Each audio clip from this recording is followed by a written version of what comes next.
हिंदी उर्दू और हिंदी बस वही हिंदी अपनी जो है। ठीक है, मैं मेरा परिचय देता हूँ। मैं प्रधानाचार्य सेवानिवृत्त प्रधानाचार्य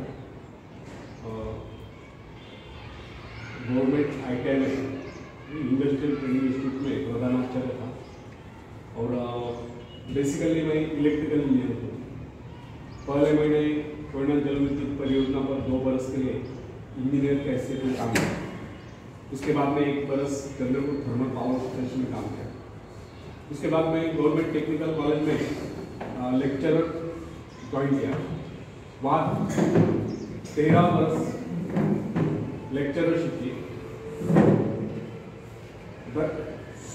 उसी दौरान मैंने इंस्टीट्यूशन ऑफ इंजीनियर्स के एग्जाम्स सेल्फ स्टडी करके भी स्वयं अभ्यास करके उत्तीर्ण किए। उसके बेस पर मैंने MPSC परीक्षा अपीयर किया और सिलेक्शन हुआ मेरा एज ए प्रधानाचार्य। और प्रधानाचार्य शासकीय औद्योगिक प्रशिक्षण योजना के अंतर्गत जो रहते हैं औद्योगिक प्रशिक्षण संस्था, जैसे अपने सातपुर में है, वैसे बड़े बड़े जो संस्था है महाराष्ट्र में, इन संस्थाओं में 22 वर्ष तक प्रधानाचार्य के हैसियत में काम किया और अगस्त 2019 को रिटायर। और ये मेरा विचार जो है, ये विचार मैं इसलिए देना चाहता हूँ कि हम पहले मानव हैं, मानवता ही हमारा धर्म है। और इसीलिए मैं ये जो विचार दे रहा हूँ, एक मानव के हैसियत में दे रहा हूँ, एक मानवता के हैसियत में दे रहा हूँ। कोई मजहब यानी कि झगड़ा करना नहीं सिखाता। हम अगर अच्छी तरह ज्ञान को समझकर पढ़ाई करेंगे तो निश्चित रूप से हमारा उत्कर्ष होगा। तो इसी पर मैं बोलने वाला हूँ। तो फ्रेंड्स, किसी भी व्यक्ति के जीवन में सबसे महत्वपूर्ण क्षण वो होता है जब व्यक्ति अपने आत्मा के स्वरूप को, अपने भीतर छिपी शक्तियों तथा गुणों को पहुंचा देता है। कुछ लोग ऐसे भाग्यशाली होते हैं जो अपनी शक्तियों को, अपने आत्मा के स्वरूप को पहुंचा पाते हैं। शेष तो अपने जीवन की गाड़ी जैसे जैसे खींचते रहते हैं।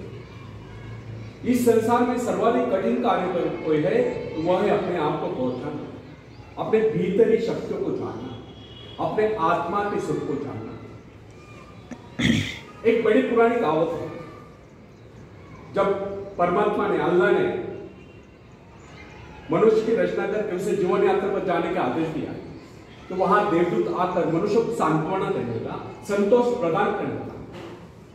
तब परमात्मा ने उसको ऐसा करने से रोक दिया, बताया यदि मनुष्य को संतोष प्रदान कर दिया गया तो उसे उसके जीवन में फक पर मिलने वाला उल्लास समाप्त हो जाएगा। और यह बात सच है। जब मनुष्य आत्मनिरीक्षण करता है तभी अपने को पहचान पाता है, और जब वो अपने को पहचान लेता है तब उसके भीतर दैवी शक्तियां उत्पन्न हो जाती है। तब उसके वह गुण जागते हैं जो न जाने करके सोए पड़े। इस संदर्भ में न्यूयॉर्क के एक महिला प्रिंसिपल को उदाहरण देना अतिशयोक्ति न हो।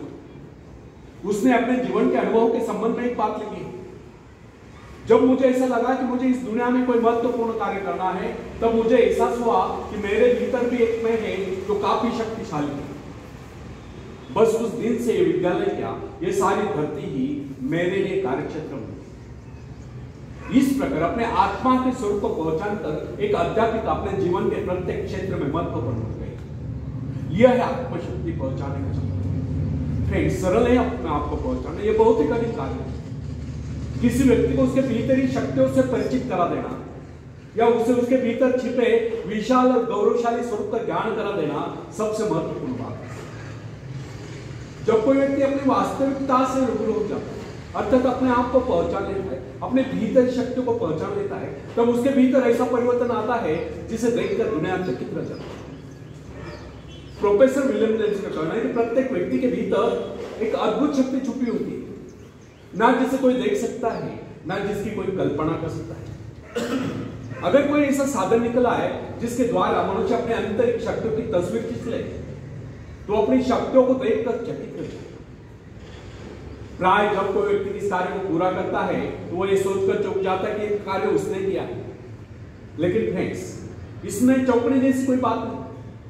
संसार का कोई भी कार्य, चाहे वो कितना ही बड़ा क्यों न हो, मनुष्य ने तो किया है। जरा कल्पना कीजिए, एक विशाल वट वृक्ष को जन्म देने वाला बीज कितना नन्हा सा होता है, राई इतना नन्हा सा। इस नन्हे से बीज में अगर इतनी अधिक शक्ति होती है तो मनुष्य के मस्तिष्क में उपजे विचारों में कितनी अधिक शक्ति होती है। आज आप जो कुछ कर रहे हैं, जिस शक्ति द्वारा कर रहे हैं, उसके करोड़ों गुना अधिक शक्ति आपके भीतर छुपी हुई है। इसीलिए कहा गया है कि आज की अपेक्षा वह कार्य अधिक महत्वपूर्ण है जिसे आप भविष्य में करने की कामना करते हैं, जो आपका जीवन उद्देश्य है, जिसकी ओर आप आकर्षित है। ऊंचा उठने की इच्छा है, आकाश को छूने की आकांक्षा है, अपने आत्मा की शक्ति की पहचान, अपने आत्मा के स्वरूप की पहचान, दृढ़ इच्छा शक्ति, एकाग्रता, आत्मविश्वास, साहस, इन सब को विकसित कीजिए, उस जानिए। ऐसा करके आप उस परमात्मा की आज्ञाओं का पालन करें। आप ये न सोचे कि कोई कार्य ऐसा भी जिससे आप नहीं कर पाते, या जो किन्हीं अवतारों के लिए निश्चित किया गया है। आपके भीतर भी अनंत शक्तियों का था सागर लहरा रहा। आपको तो केवल अपने कार्य का संबंध अपने आंतरिक शक्तियों के अजस्र स्रोत से जोड़ देना है। फिर कार्य चाहे कितना ही बड़ा क्यों हो, होकर ही नहीं। शायद आप यह सोचते होते कि बड़े बड़े कार्य केवल बड़े बड़े व्यक्ति कर सकते, लेकिन वास्तविकता यह है कि हमारे तुम्हारे जैसे अनेक लोग शक्ति न होने के कारण बड़े कार्य नहीं कर पाते। वास्तविकता तो यह है कि हम अपनी शक्तियों को न पहचानने के कारण ही बड़े कार्य नहीं कर पाते। सच जानिए, आपके भीतर भी ऐसी शक्तियां मौजूद है जिसके सहारे आप भी इस संसार में बड़े बड़े कार्य करके महान व्यक्ति बन सकते हैं। दरअसल आपको पता ही नहीं कि आपके भीतर कितनी योग्यता है, कितने सद्गुण है, कितनी अपूर्व शक्तियां हैं। इसी कारण आप इन अपूर्व शक्तियों से अपने आत्मा के स्वरूप से वंचित रहकर आज तक अपने जीवन उद्देश्य को प्राप्त नहीं कर पाए। कोलंबस को जानते हैं आप? शायद नहीं जानते हो। कोलंबस यूरोप से निकले थे, इंडिया जाने के लिए पहुंच गए अमेरिका किनारे। तो वहां उनको जो मूल निवासी मिले उनको उन्होंने रेड इंडियन नाम से पुकारा। तो ये जो कोलंबस जब अमेरिका पहुंचा तो वहां के मूल निवासियों को इस बात का पता ही नहीं था कि इस संसार में अन्य देश के अस्तित्व में। इसलिए सिद्ध नहीं होता कि कोलंबस अमेरिका पहुंचने से पहले इस संसार में अन्य देश अस्तित्व में नहीं थे। वैसा कुछ हमारे भीतर शक्ति के बारे में होता है, जो हमारे भीतर सुप्त अवस्था में होती है, उनको हमें उनका पता ही नहीं। इमर्सन का कहना है कि प्रत्येक व्यक्ति के भीतर एक अद्भुत शक्ति छुपी होती है, ना जिसे कोई देख सकता है, ना जिसकी कोई कल्पना कर सकता है।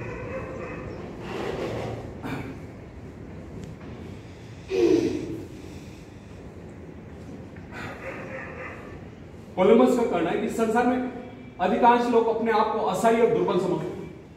कुछ एक व्यक्ति अपनी उन्नति और प्रगति के लिए प्रयत्नशील करते हैं। शेष तो अपने जीवन को व्यतीत यानी कि इमर्सन का कहना है कि संसार में कुछ एक व्यक्ति आत्मपरिचय प्राप्त कर पाते हैं। अधिकतर लोग अपना कार्य पूरा करने से पहले इस संसार से कुछ कर जाते हैं, अर्थात परलोक सिधर जाते हैं। अत्यधिक शक्तिशाली व्यक्ति को भी अपने भीतरी शक्तियों का पता नहीं। आपने कई बार देखा होगा, जब अनेक लोग असफल हो जाते हैं तो प्राय इस प्रकार का करते हैं, यदि मुझ में लिंकन या रूजवेल्ट जैसी शक्ति होती तो मैं भी सफल हो सकता। लेकिन ऐसा करना और सोचना वास्तविकता से कोई सुधरती बात नहीं। सही बात तो यह है, अगर वह व्यक्ति अपने आप को पहचान लेता तो लिंकन या रूजवेल्ट से कहीं आगे बढ़ सकता। फ्रेंड्स, आप में आपकी शक्तियां असीम हैं, लेकिन जब तक आपको उनका पता नहीं, जब तक आप उनसे परिचय प्राप्त नहीं करते, जब तक आप उन्हें जगाते नहीं, जब तक आप उन्हें काम में नहीं लगाते, जब तक आप उनकी परीक्षा नहीं लेते, जब तक आप उनसे काम नहीं लेते, तब तक कैसे कर सकते कि आपके भीतर शक्तियां नहीं है? अपनी शक्तियों का परीक्षण निरीक्षण कीजिए, उन्हें जगाइए, काम में लगाइए, फिर देखिए आप कैसे सफलता प्राप्त करेंगे। दूसरों की शक्ति, दूसरों की सफलता, दूसरों की महत्ता को देखकर अनेक लोग ईर्ष्या द्वेष से भर जाते हैं और अपनी शक्तियों को नहीं पहचान पाते। होना यह चाहिए कि हमें दूसरों की सफलता की सराहना करनी चाहिए और स्वयं भी सफलता प्राप्ति के लिए एकाग्र चित्त होकर अपने उद्देश्य को प्राप्त करें और सफल हो। चाणक्य ने कहा है, न दैव प्रमाणा न कार्य सिद्धि, अर्थात जिन्हें कार्य आरंभ करने से पहले उसमें असफल होने का निश्चय होता है, वो कभी किस कार्य को पूरा नहीं करता। और जो ये समझता है उसका कार्य कभी सफल होने वाला नहीं है, वो कभी किस कार्य को आरंभ नहीं करता। यह कथन उन लोगों के लिए अवश्य लागू होता है जो आशंकाओं से घिरे हैं, जिन्हें अपनी शक्तियों का बोध नहीं है। फ्रेंड्स, इमर्सन ने आत्मविश्वास नामक निबंध में एक उदाहरण दिया है। एक बार एक रास्ते के किनारे एक गटर किनारे से एक शराबी व्यक्ति को उठाकर एक राजकुमार के पास ला जाता है। राजकुमार के आदेश अनुसार उसे नहला धुला कर एक बढ़िया वस्त्र पहनाकर राजकुमार के बिछाने पर सुला दिया जाता है।